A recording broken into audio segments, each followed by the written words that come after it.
Lorsque nous nous trouvions sur la colline Gititi, nous étions très très nombreux parce qu'il y avait des gens, des réfugiés qui arrivaient de 3 communes, Rwamatamu, Gishita et Gisovu.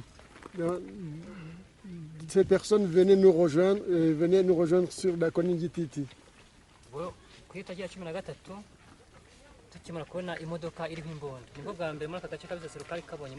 Et c'est ce 13 mai que nous avons vu pour la première fois un véhicule qui transportait une grosse arme.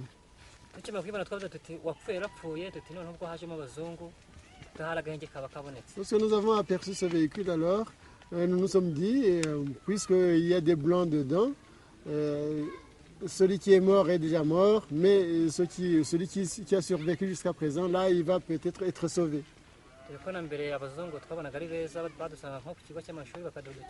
Autrefois, même avant ça, nous voyions des blancs comme des gens bien.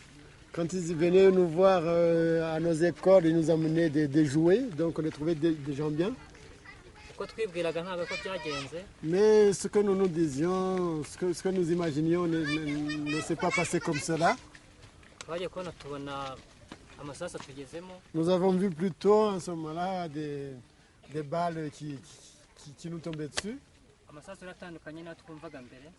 C'était des bruits de tirs tout à fait différents. C'était des tirs tout à fait différents de ce que nous connaissions avant. Parce que ces tirs, ces balles faisaient un énorme bruit. C'était différent de ce que nous entendions auparavant. À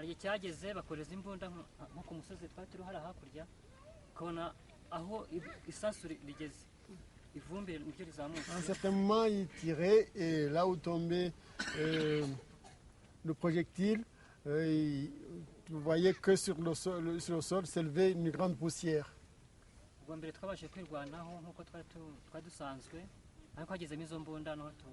Auparavant, nous avions tout le temps essayé de nous défendre comme on le faisait d'habitude, mais après ça, quand cette arme est arrivée, nous n'avons plus rien pu faire pour résister. Vous voyez cette colline en face, vous voyez sa taille, et là, il n'y avait aucune maison là-bas. Ça s'est construit récemment. Et si c'est nécessaire, nous irons jusqu'à là-bas et vous verrez les autres collines aussi qui sont derrière celle-là. Et dont la colline de Muyira, dans la colline appelée Kagari. Ces deux collines aussi, sur ces deux collines aussi, il y avait beaucoup de monde. Nous quittions une colline pour l'autre et nous revenions ensuite sur la précédente. Et comme nous tournions comme cela, c'est en même temps, tout le monde tombait, on nous tirait dessus et il y avait des gens qui tombaient parmi nous.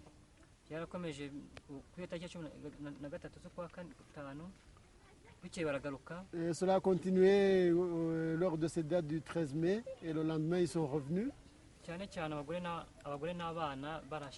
Et là, ce furent surtout les femmes et les enfants qui furent exterminés en très grand nombre. Et les hommes, eux aussi, ils avaient les oreilles qui n'entendaient plus et ils étaient devenus presque sourds à cause du bruit des armes.